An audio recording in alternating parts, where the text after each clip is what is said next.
这怎么他妈这么多人啊？你带我来开演唱会哦？没有啦，今天是大甲妈的请假宴。大甲妈啊，可以看到中霸天吗？是中霸天。彪哥啊，严金彪，你不知道？你想认识哦？我会怕嘞，我会怕。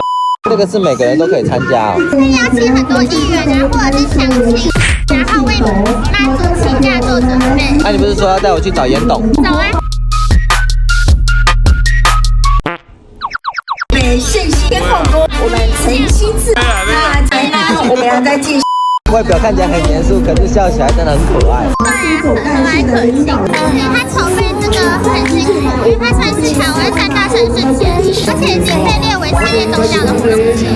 可是我看新闻，是不是你们都会打架？打架是为了让妈祖停留在那边久一点，想要得到妈祖的同意。是不是都严董的原因啊？严董都亲自下去过脏话，都完全没起冲突了。这种盛事主要也是要让妈祖跟大家见面，不要吵架气势，大家要互相相处。